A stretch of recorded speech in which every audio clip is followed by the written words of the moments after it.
આજે આપણે vitamin C વિશે ચર્ચા કરીશું. વિટામિન સી એન્ટીઓક્સિડન્ટ છે.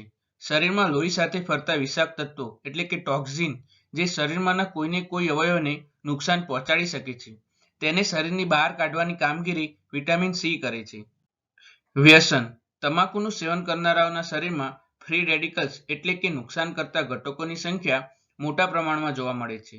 તળેલા નાસ્તા. વધુ પડતી ચરબીવાળો ખોરાક, તળેલી ચીજો ખોરાકમાં લેનારાઓના શરીરમાં પણ ફ્રી રેડિકલ્સ વધુ ફરે છે. એજિંગ. આ ફ્રી રેડિકલ્સ વધારે સમય સુધી શરીરમાં રહે તો એજિંગની પ્રોસેસ શરૂ કરી દે છે, એટલે કે વાળ ઝડપથી સફેદ થઈ જવા, મોં પર કરચલીઓ પડવી, સાંધાના દુખાવા થવા વગેરે જોવા મળે છે. કોલેજન. વિટામિન સીની એક મહત્વની કામગીરીમાં તે શરીરમાં એક મહત્વનું પ્રોટીન બનાવે છે. આ કોલેજન તરીકે ઓળખાય છે. વિટામિન સીથી બનતું કોલેજન નામનું પ્રોટીન જખમ રૂઝવામાં મહત્વની ભૂમિકા ભજવે છે. ઉપરાંત ચામડીના રક્તવાહિનીઓ, લિગામેન્ટ બનવાની કામગીરી કરે છે. તેથી જ હાડકાં તૂટી ગયા હોય ત્યારે વિટામિન સીની ટેબ્લેટ પણ આપવામાં આવે છે. હાડકાં, દાંત અને કાર્ટિલેજ પોચા હાડકાને રિપેર કરવાની અને જાળવણી કરવાની કામગીરી પણ વિટામિન સી કરે છે. હવે આપણે વિટામિન સીની ઉણપ થાય તો શું થાય તેના વિશે જાણીશું. એનેમિયા. રક્ત અલ્પતાનું જોખમ રહેલું છે, એટલે કે લોહીની ટકાવારી ઘટી જાય છે. દાંતના પેઢામાંથી લોહી નીકળવાની તકલીફ થાય છે. શરીર પર ક્યાંક વાગે તો કાળા જીમા પડી જાય તેવું જોઈ શકાય છે. રોગપ્રતિકારક શક્તિ નબળી થઈ જાય છે. તેને કારણે રોગોનું સંક્રમણ ઝડપથી થતું જોવા મળે છે અને વારંવાર માંદગી આવી શકે છે. કોઈ પણ જગ્યાએ પડેલો ઘા ઝડપથી રૂઝાતો નથી. વાળ સૂકા અને બરછટ થઈ જાય છે. વારંવાર નસકોરી ફૂટવાની સમસ્યા થઈ શકે છે. વિટામિન સીના અભાવથી શરીરમાં ચયાપચયની ક્રિયા મંદ પડી જાય છે અને વજન પણ વધી જાય છે. ત્વચા રૂક્ષ થઈ જાય છે.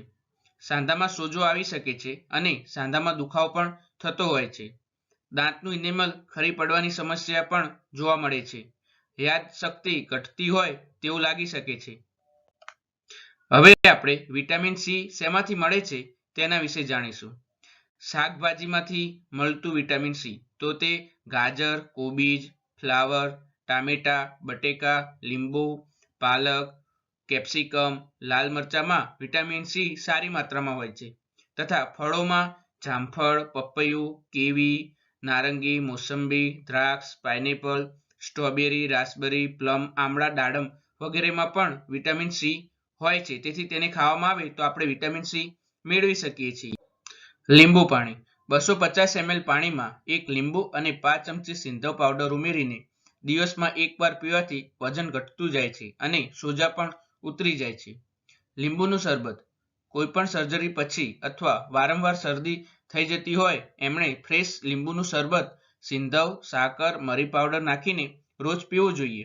વિટામિન સીથી ટાંકા પાકતા નથી અને રોગપ્રતિકારક શક્તિ વધતી જાય છે. આમળાનો મુરંબો.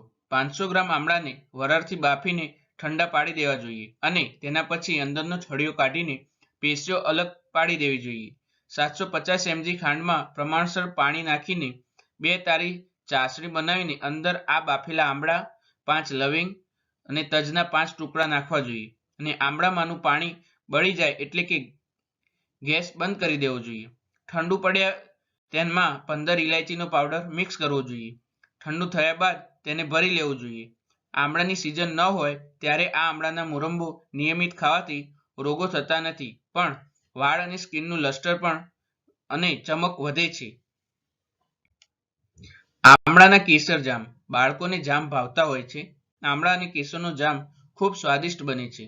રેસા વગરના આમળાને પાણી વગર બાફીને એના ઠળિયા કાઢીને બાકીના આમળાને પ્લપ બનાવવો જોઈએ. એમાં સરખા માપે ખાંડ નાખીને ખાંડ ઓગાળવી જોઈએ. કેસરના તારને ઘૂંટીને એમાં ઉમેરવો જોઈએ. સોનેરી પીળા કલરનો આ પલ્પ હેલ્ધી હોય છે જે વિટામિન સી વધારવામાં મદદ કરે છે.